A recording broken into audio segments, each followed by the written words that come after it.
Hi mga ka-garden, ayan, welcome back sa aking long lost channel, ayan.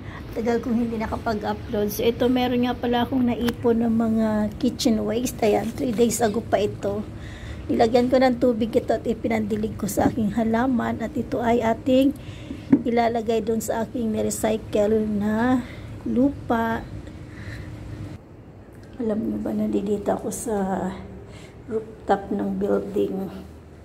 So, ito yung aking mga recycle. So, ayan, dyan siya.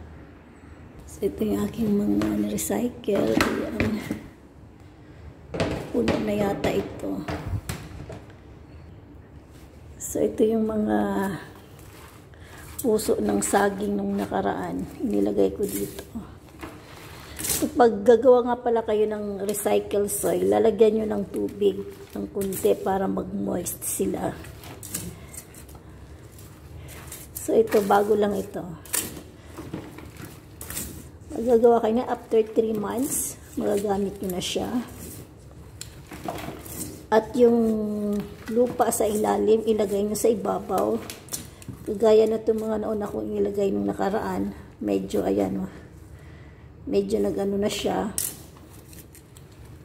So, yung mga bago, kagaya yan, ilagay sa ilalim.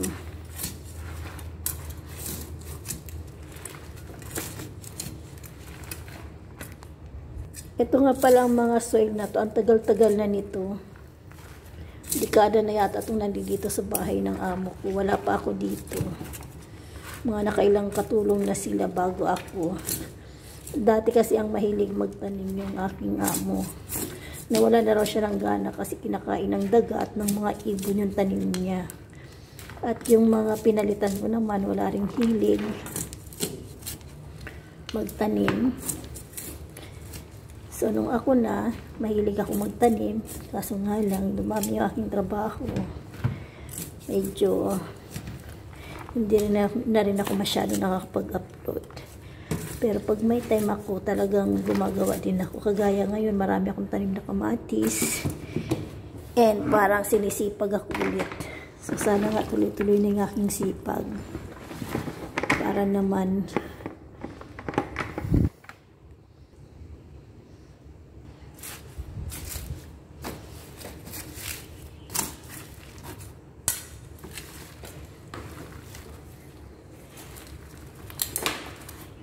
pag ito lahat mga 3 months pwede nang gamitin itong itong mga recycle soil natin. So yan, tatakpan nyo lang yan dyan. Tapos mamaya uwisikan ko siya ng tubig.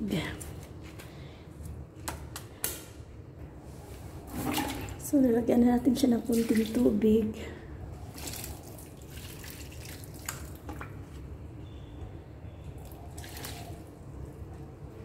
Ganyan.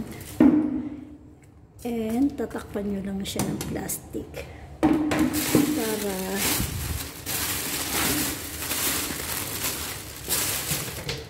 tuloy-tuloy na yung kanyang pag-moist.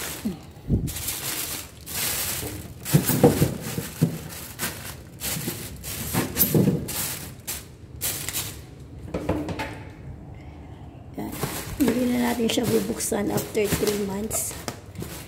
Tapos, after 3 months, update ko kayo. Ang tagal mo. So, ganyan lang ang aking paraan ng paggawa ng aking recycle soil. Ayan. So, thank you for watching.